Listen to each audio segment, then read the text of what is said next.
E igual que tenemos estas dos pruebas, ¿de acuerdo? La última que tenemos es el ángulo intermaleolar. Ese ángulo intermaleolar es como el transmaleolar axis, pero con el paciente en carga. Trazamos el contorno del pie, marcamos el maleolo interno y externo. La forma de marcar nuestro maleolo interno y externo ya va a determinar que nuestra medición puede ser más clara o menos clara. Bueno, en este caso trazamos los dos contornos, marcamos el segundo dedo y marcamos el centro del talón. Si el paciente no tiene componente de metatarsus adductus, esta medición me sirve. Si el paciente no tiene pie plano con hiperlasitud, torsión tibial interna, también me sirve. En el momento que exista genuvalgo, hiperlasitud, pie plano, yo recomiendo que este ángulo intermaleolar no lo midáis. Pero en este caso tomamos como referencia maleolo interno y externo, centro del talón y el segundo dedo.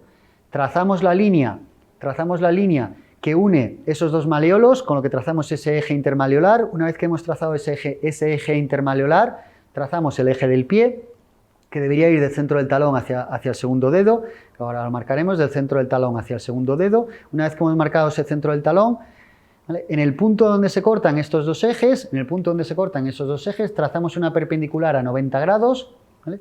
Y el ángulo que forme la perpendicular a 90 grados junto o respecto al eje del pie, ¿vale? Ahí vemos que estamos trazando esos 90 grados, perdona porque aquí con el software vamos un poquito más lentos, pero hacemos esa perpendicular a 90 grados, y el ángulo que forme la perpendicular a 90 grados y el ángulo que forme la perpendicular a 90 grados con la línea del eje del pie será nuestro valor de ángulo intermaleolar. Como veis ahí, yo os he puesto eje intermaleolar y ángulo.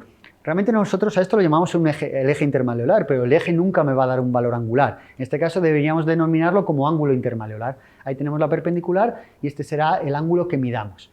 En este caso, nuestra medición, como también está influenciada, ¿vale?, por el peroné, ¿vale?, deberíamos tener unos 5 grados más, ¿vale?, que tomado como referencia el thigh foot angle. Bueno, en este caso nos da 6 grados, con lo que las tres mediciones que hemos hecho, como veis, no tienen mucha coherencia. Este es el problema, este es el principal problema, bajo mi punto de vista, que tenemos en relación a la medición de la tibia. Porque aquí tenemos esa tabla donde tenemos las 4 maniobras, donde tenemos el valor de thigh foot angle con la edad, el valor de rotación de la tibia con la edad, el transmaleolar axis y el ángulo intermaleolar, y en relación con la edad. ¿Qué podemos concluir de cómo podemos valorar clínicamente la tibia, el desarrollo torsional de la tibia? La conclusión es que no existe una sola prueba única que esté validada para hacer ese diagnóstico o saber si nuestro desarrollo evolutivo torsional de la tibia está dentro de la normalidad. ¿Cuál es la recomendación clínica, que no científica? La recomendación clínica es que al menos utilicemos 2 de estas 4 pruebas, teniendo en cuenta que el thigh foot angle es en descarga, la rotación de la tibia es en descarga y el transmaleolar axis es en descarga. En cambio, el ángulo intermaleolar es en carga, y ese ángulo intermaleolar sí que puede estar más influenciado por hiperlaxitud, por patrones torsionales a nivel del fémur, por genuvalgo o por pie plano, con lo que nuestro ángulo intermaleolar, la recomendación es que no lo hagamos. Entonces, con cualquiera de estos 3, thigh foot angle, rotación de la tibia o transmaleolar axis, con 2 de esos 3 podríamos utilizarlos y deberíamos tener valores similares. Bueno, cuando hablemos de patología de la marcha y de pie plano, veremos casos clínicos donde haremos esta medición y veremos si está o no dentro de la normalidad y lo discutiremos. Con eso hemos valorado la tibia y ya nos quedaría el último componente, que es a nivel del pie. Ahí tenemos distintas publicaciones donde veis que no existe lo que acabo de decir, no existe evidencia científica que una maniobra, solo una maniobra, permita el diagnóstico de patología torsional de la tibia. Y la bibliografía nos dice que las más fiables son el thigh foot angle y el transmaleolar axis.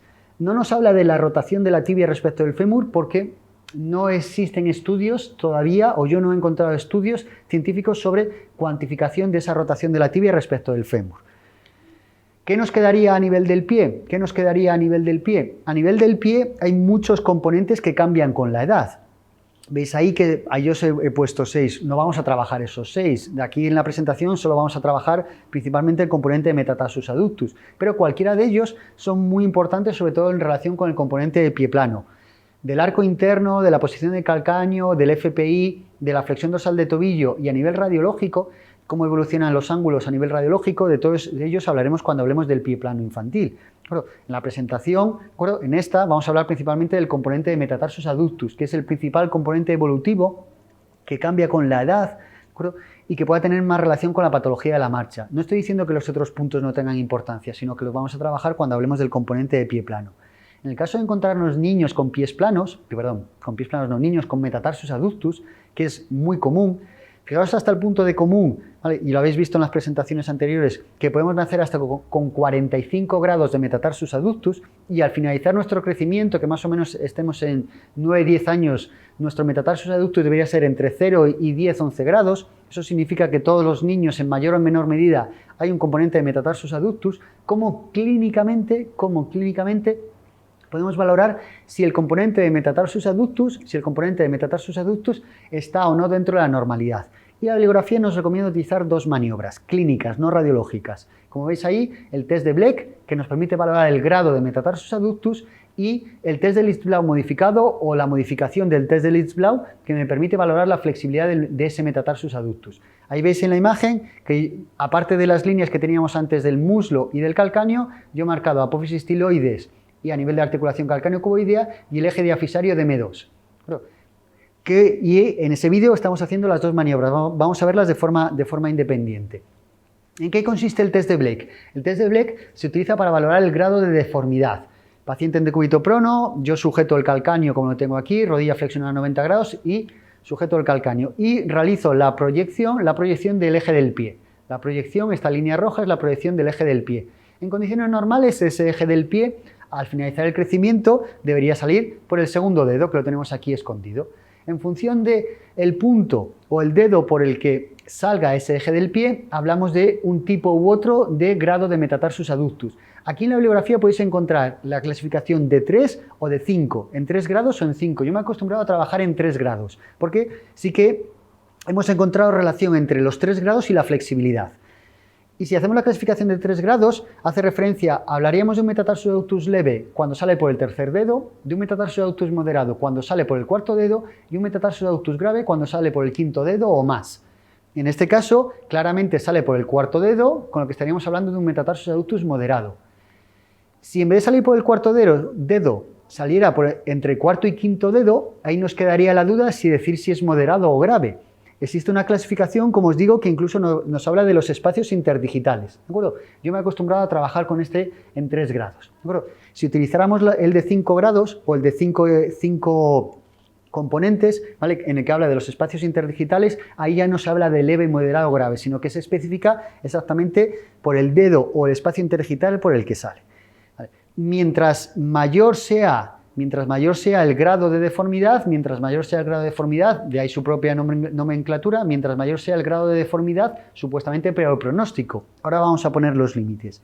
Pero, preparando la clase, me encontré el MAS. El MAS, que es el Metatarsus Adductus Severity Index, el índice de severidad o de gravedad del Metatarsus Adductus. Yo este índice no lo he utilizado en consulta, ¿de acuerdo? Es un índice que, como ahora os enseñaré, está descrito desde hace tiempo, pero yo no me he acostumbrado o no lo utilizaba tanto en consulta. En primer lugar, porque ahora veréis que no tenemos valores de normalidad y tampoco está validado. En cambio, el test de Bleck, junto con el test de Litzblau, sí que encontramos relevancia y validez clínica. ¿Vale? Ahí vemos ese test, un poco de información sobre ese test de Bleck, descrito por Bleck en 1983, ¿vale? Nos dice esos valores, como yo os he dicho, de 45 disminuye a 0,14 grados a los 9 años de edad, ¿de acuerdo? Y aquí tenemos este punto, fijaros, los valores de normalidad. La bibliografía nos dice que, como hemos dicho, en niños pequeños tenemos un gran grado de deformidad. Aquí podríamos poner sin problemas la palabra grave, ¿de acuerdo? Pero la bibliografía nos dice que tenemos que utilizar como límite a los 6 años el grado de metatarsus adductus clínicamente como máximo debería ser moderado por medio de este test de Bleck y a partir de los 9 años como máximo debería de ser leve. Solo por medio de esta prueba no podemos diagnosticar el metatarsus adductus fisiológico o patológico. Tenemos que sumar el resultado de esta prueba junto con otra, ¿vale? Que utilizaríamos, como os he dicho, el componente del MAS o utilizaríamos el test de Litzblau. En este caso, ¿vale?, ese MAS, ese Metatarsus Adductus Severity, ¿vale?, como veis también está descrito hace muchísimos años, Lepow en 1987, pero no se han especificado qué grados, ¿vale?, podríamos tener de normalidad. Esta prueba yo la puedo asimilar al Five Finger Test, ¿vale?, o el TSNV, en el cual ponemos nuestros dedos en V y ponemos el pie del niño aquí. Se utilizan en niños con pies muy pequeños y si hay un gran componente de metatarsus adductus, pues mientras más se separe el quinto dedo del niño de la V que yo estoy formando, más severidad pero no tenemos valores que me permitan cuantificar cuál es el límite de normalidad. Por eso ponemos ahí prueba visual, ¿vale? Pero sin datos en la actualidad de límites de normalidad, con lo que lo podemos utilizar, sí, pero yo recomiendo que utilicéis el test de Bleck junto, ¿vale?, con el test de Litzblau. Y ese test de Litzblau se clasifica en flexible, semiflexible y rígido. Me va a permitir valorar la capacidad de corrección o la capacidad de corrección de ese metatarsus adductus en relación con la edad. Y en este caso es una prueba que a nivel de bibliografía en rehabilitación está evidenciada científicamente que por medio de esta prueba podemos corregir metatarsus adductus siempre y cuando sean flexibles. Es decir, que es una prueba que está validada a nivel de resultado de rehabilitación. Entonces, podemos utilizar esa validación a nivel de resultado de rehabilitación con enfoque diagnóstico. En el caso de encontrar un metatarsus adductus, tenemos que valorar su flexibilidad. Localizamos apófisis estiloides, ponemos nuestra mano por detrás, con la otra mano sujetamos fuerte el retropié y esta mano tiene que estar fija. No hace falta neutralizar la subastragalina, sino que se encuentre fija. Con la otra mano localizamos la cabeza del primer metatarsiano y a nivel de la cabeza del primer metatarsiano realizamos una ABD de la mediotarsiana. Como os digo, ¿vale?, la mano pasiva, ¿vale?, tiene que sujetar fuertemente el calcáneo. Y una vez que realizamos la corrección y una vez que realizamos esa fuerza en ABD, ¿vale?, hablaríamos de flexible cuando conseguimos hipercorregir, hablaríamos de semiflexible cuando conseguimos alinear eje del retropié y eje del antepié, y hablaríamos de componente de rígido cuando no existe ninguna capacidad de corrección. Fijaros arriba tenemos una imagen, ¿vale?, de la capacidad máxima de corrección de este metatarsus adductus, y ese metatarsus adductus tiene capacidad de corrección, porque yo puedo generar fuerza en ABD, pero la suficiente para hipercorregir, no. En este caso, mi eje del retropié consigo que al hacer la corrección máxima pase aproximadamente por el segundo dedo, con lo que estaríamos hablando de un metatarsus adductus semiflexible. ¿Dónde están los límites? ¿Dónde están los límites? Los límites, ¿vale?, los tenemos en relación a la combinación de las dos pruebas, ¿vale? Ese test de Litzblau modificado, como ves ahí, como descripción original se describió en el 75, la modificación la realizó Crawford en el 94, como descripción original estaba realizada para valorar la presencia de una contractura a nivel de la musculatura del músculo abductor del hallux, ¿de acuerdo? Y la bibliografía nos dice que siempre debería de ser flexible, siempre debería de ser flexible. Bueno, entonces, si esto siempre debería de ser flexible y combinado con el valor del grado de deformidad, ¿vale?, yo me podría venir aquí y aquí tenemos ese metatarsus adductus en recién nacido flexible, a los 3 años debería ser flexible, ¿bueno?, y a partir de los 6 años ya podemos hablar del componente del grado de deformidad. Hasta los 6 años mi metatarsus adductus puede ser como máximo moderado siempre y cuando sea flexible. Y a partir de los 9 años mi metatarsus adductus en grado de deformidad como máximo leve y siempre y cuando sea flexible. Todo lo que se salga de estos límites podemos considerar que el metatarsus adductus del niño se sale de la normalidad y podría tener mucha relación con el desarrollo de alteración de la marcha en abducción o de desarrollo de pie plano. Aquí en la diapositiva, en la gráfica, tenéis otros valores, tenéis valores del FPI, de la PRCA, de la flexión dorsal de tobillo, de la formación del arco, y todos estos parámetros de desarrollo a nivel del pie los trabajaremos cuando hablemos del componente de pie plano. Con todo esto hemos hecho ese desarrollo de angular y torsional de fémur, rodilla, tibia y pie.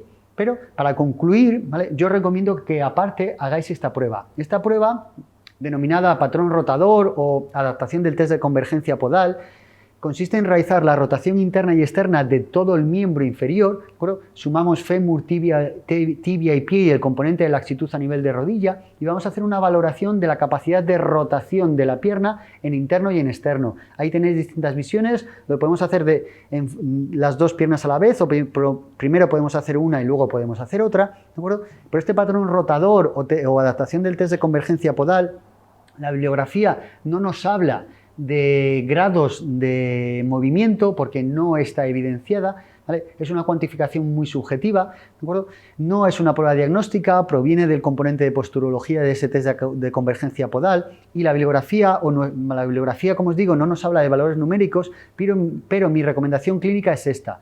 La recomendación clínica nos hace referencia aquí, que a los 3 años deberíamos tener un gran valor superior en interno que en externo. ¿Por qué? Principalmente por ese componente de anteversión femoral con el que nacemos. A medida que aumentamos en edad y ese componente de anteversión femoral disminuye ese componente de anteversión femoral y empieza a rotar externamente la tibia, esa diferencia entre interno y externo debería ser menor. Como veis ahí, a los 6 años nuestro movimiento en interno debería seguir siendo mayor que en externo, pero la diferencia debería ser menor que a los 3 años. Y a partir de los 9 años nuestro movimiento debería de ser simétrico. Como veis, no pongo valores numéricos. ¿Por qué? Porque no están evidenciados. Esta es una prueba muy subjetiva y cuando hablemos de patología de la marcha, volveremos a hablar de esta prueba, lo haremos de forma pasiva, lo haremos de forma activa y veremos qué información me va a dar en cuanto al diagnóstico de patología de la marcha. Aquí dejo la prueba para que la conozcáis, para que si no la utilizáis en consulta empecéis a trastear con ella y intentéis ver qué información nos da, y cuando trabajemos con el módulo de patología de la marcha veréis qué información le podemos conseguir, tanto para el diagnóstico como para el pronóstico. Ahí tenéis una serie de bibliografía que he utilizado para fundamentar un poco todas estas pruebas y espero que os haya resultado útil, interesante, todas estas maniobras clínicas que podemos utilizar para hacer esa valoración de la evolución tanto angular como torsional de los miembros inferiores en niños. Muchas gracias.